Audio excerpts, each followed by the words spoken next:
இன்னைக்கு night dinner என்னன்னு பார்த்தீங்கன்னா ஒரு ஸ்பெஷல் ஃபுட்டு சதீஷுக்கு ரொம்ப பிடிக்கும். பாலாடையும் சிக்கன் கறியும். ஸோ அதுக்கு தான் சிக்கன் கிரேவி வந்து பண்ண போகிறேன். ஸோ இது வந்து ஒரு தேங்காய் பால் ஊற்றி பண்ணக்கூடிய ஒரு திக்கான கிரேவி மாதிரி. ஸோ ஒரு பேன் ஹீட் பண்ணிக்கோங்க. அதில் கோகோனட் ஆயில் விட போகிறோம். ஓகே, ஸோ நம்ம கோகோனட் ஆயில் ஊற்றிருக்கேன். அது ஹாட்டாக இருக்கும். அதில் வந்து கொஞ்சம் சோம்பு, பட்டை, ஒரு 3 ஏலக்காய், நம்ம மசாலா டப்பாவில் இருக்கக்கூடிய ஐட்டம் ஒரு 2 போடுங்க. ஸோ அந்த மணத்துக்கு வேண்டி. அதுக்கப்புறம் ஒரு பெரிய வெங்காயம் கட் பண்ணி வச்சுருக்கேன், அதை போட்டுடலாம்.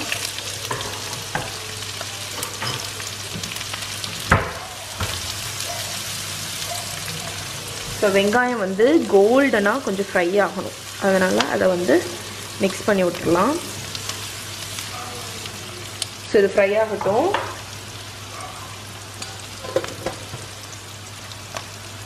ஸோ ஆனியன் வந்து கொஞ்சம் கோல்டனாக ஃப்ரை ஆயிடுச்சு. ரொம்ப ப்ரௌனெல்லாம் ஆகணும்னு இல்லை. இங்கே பாருங்கள், உங்களுக்கு பார்த்தாலே தெரியும். ஓகே, இந்த டைமில் இஞ்சி பூண்டு பேஸ்ட்டு.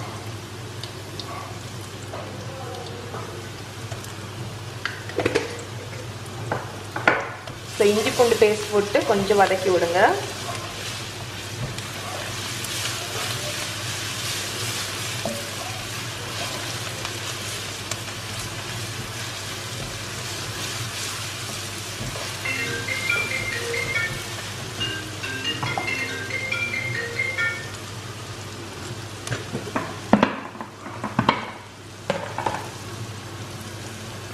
ஸோ இப்போ நான் வந்து ஒரு 5 பச்சை மிளகா போடுறேன். இது வந்து நான் என் காரத்துக்கு வேண்டி நான் போடுறேன். நீங்கள் வந்து குறைச்சி கூட போட்டுக்கலாம்.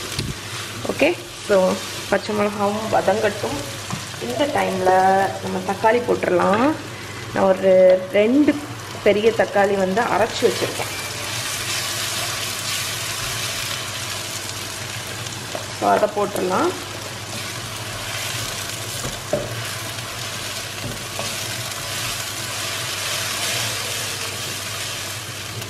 ஸோ இந்த தக்காளி வந்து ஒரு 5 மினிட்ஸ் நல்லா குக் ஆகட்டும், பச்சை வாடை போகிறதுக்கு.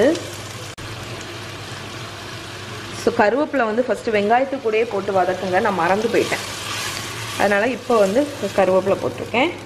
ஸோ நல்லா குக் ஆகட்டும். ஸோ நம்ம தக்காளி வந்து நல்லா வதங்கியாச்சு. இப்போ நம்ம பொடி ஐட்டம்லாம் போட போகிறோம். ஸோ பொடி ஐட்டம் ஆஸ் யூஷுவல் உங்களுக்கே தெரிஞ்சிருக்கும். ஏன்னா நம்ம நார்மல் இந்தியன் ஸ்பைசஸ், மஞ்சள் பொடி, கரம் மசாலா, கொத்தமல்லி பொடி கீழே அளவு கொடுக்குறேன் நான் உங்களுக்கு. எப்போ அப்போ உங்களுக்கு வந்து பார்க்குறதுக்கு ஈஸியாக இருக்கும். ஆனால் வந்து நீங்கள் வந்து என்னோடய ரெசிபி சேனல் வந்து நீங்கள் செக் பண்ணிக்கோங்க, எம்மி டம்மி ஆர்த்தி ரெசிபீஸ்னு. நான் என்னோடய வ்ளாகில் போடக்கூடிய எல்லா ரெசிபியும் வ்ளாகில் இன்க்ளூட் பண்ணுறேன்ல. ஸோ அது வந்து உங்களுக்கு ரெசிபீஸ் மட்டும் கிளிப் பண்ணி அதில் போடுவேன். அப்போ வந்து உங்களுக்கு வந்து ஈஸியாக இருக்கும் பார்க்குறதுக்கு. அதனால் வ்ளாகில் உள்ள எல்லா ரெசிபியும் அதில் இருக்கும். ஓகே, ஸோ இப்போ வந்து ஸ்பைசஸ் போட்டாச்சு. ஸ்பைசஸ் எல்லாமே நல்லா வதங்கிட்டுருக்கு. நல்லா வதங்கட்டும். எப்போவுமே அந்த பொடி ஐட்டத்துக்கு ஒரு பச்சை வாடை இருக்கும் தெரியுமா, அது போகணும். எப்படியும் ஒரு 30 செகண்ட்ஸாக தான் ஆகும் உங்களுக்கு. ஸோ இதெல்லாம் தான் பேஸ். ஒரு சிக்கன் கறி வந்து நார்மலாக நம்ம பண்ணுறதுக்கும் கொஞ்சம் எஃபர்ட் போட்டு பண்ணுறதுக்கும் அந்த டேஸ்ட்டில் உங்களுக்கு டிஃப்ரென்ஸ் தெரியும். நீங்கள் வந்து சும்மா வெங்காயம் தக்காளியை வதக்கி பொடியை போட்டு ஒழுங்காக வதக்காமல் நீங்கள் சிக்கன் கறி பண்ணி பாருங்கள். அதே மாதிரி கொஞ்சம் எஃபர்ட் எடுத்து இந்த பேஸ் மசாலாவை வந்து இந்த மாதிரி நல்லா ஃப்ரை பண்ணி தொக்கு மாதிரி வந்ததுக்கப்புறம் பண்ணி பாருங்கள், உங்களுக்கு டிஃப்ரென்ஸ் ரொம்ப தெரியும். அதுலேயே அந்த வெங்காயம் தக்காளி வதக்குறதுலேயே வந்து ஒவ்வொரு ஸ்டேஜுக்குமே அந்த சிக்கன் கறி டேஸ்ட் வந்து வேரி ஆகும். லைட்டாக வதக்குனீங்கன்னா அந்த கறி டிஃப்ரெண்ட் டேஸ்ட்டாக இருக்கும். அதே இது ப்ரௌனாக வதக்குனீங்கன்னா கறி டிஃப்ரெண்ட் டேஸ்ட்டாக இருக்கும். ஸோ இதுதான் வந்து குக்கிங்கில் இம்பார்ட்டன்ட் ஸ்டெப். ஸோ இப்போ பாருங்கள், நம்மளோட மசாலா வெந்து வதங்கி அந்த எண்ணெய் பிரிஞ்சிடுச்சு. இப்போ நான் சிக்கன் போட்டுற போகிறேன்.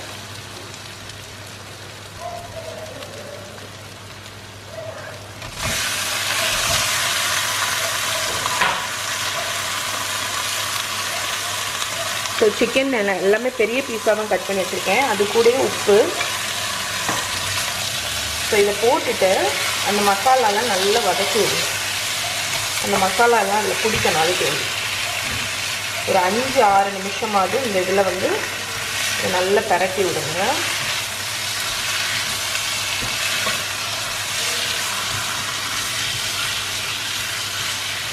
ஸோ இப்போ வந்து நான் ஒரு 5 மினிட்ஸ் நல்லா சாட்டே பண்ணிட்டேன். இப்போ அடுப்பை லோவில் வச்சுட்டு தண்ணி எதுவுமே நான் விட போகிறதில்ல, அதனால தான் திக் மசாலான்னு சொன்னேன். ஸோ இப்போ வந்து ஒரு லிட்டு போட்டு மூடிட்டேன்.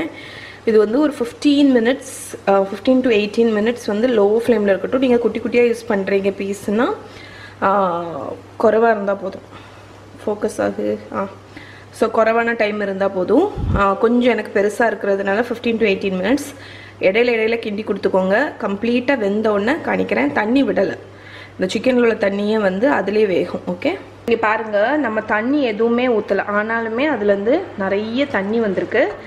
இப்போ வந்து இது குக் ஆகிடுச்சு. நான் இப்போ வந்து ஃபைனலாக என்ன போட போகிறோன்னா தேங்காய் பால். இதுக்கு தேங்காய் அரைச்சி விட போகிறதில்ல, தேங்காய் பால் மட்டும் ஊற்றிடும். ஸோ கட்டியான தேங்காய் பால் தேவைக்கு தக்கணும். நீங்கள் வந்து அந்த இதில் இருக்கிறது, பேக்கெட்டில் இருக்கிறது எது வேணாலும் ஊற்றிக்கணும்.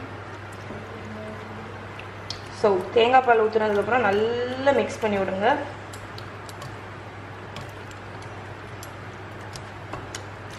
ஸோ மிக்ஸ் பண்ணிவிட்டு ஒரு 2 மினிட்ஸ் வந்து நல்ல ஒரு சிம்மரில் இருக்கட்டும். அப்படியே சர்வ் பண்ணுற டைம் வந்துடுச்சு. கிரேவி எப்படி ரெடி ஆகிருக்குன்னு பாருங்கள். ஸோ எவ்வளோ சூப்பராக இருக்குது. ஓகே, இப்போ வந்து சர்வ் பண்ணிடலாம்.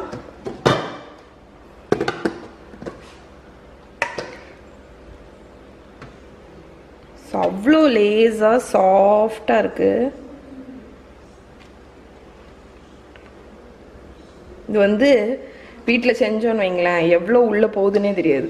அவ்வளோ ஃபாஸ்ட்டாக போகும், வயிறே நிறைஞ்ச மாதிரி இருக்காது, ஏன்னா அவ்வளோ லேஸு. ஸோ இப்போ வந்து கிரேவி வச்சிடலாம். இதுக்கு வந்து இந்த மட்டன் கிரேவி, சிக்கன் கறி, எக்கு இதுதான் நல்லாயிருக்கும். நீங்கள் வெஜிடேரியனாக இருந்தீங்கன்னா பாருங்க, வெஜிடேரியனாக இருந்தீங்கன்னா சாம்பார், சட்னி, தக்காளி சட்னி கூட வச்சு சாப்பிடலாம். ஸோ எவ்வளோ சாஃப்டாக இருக்கு பாருங்க.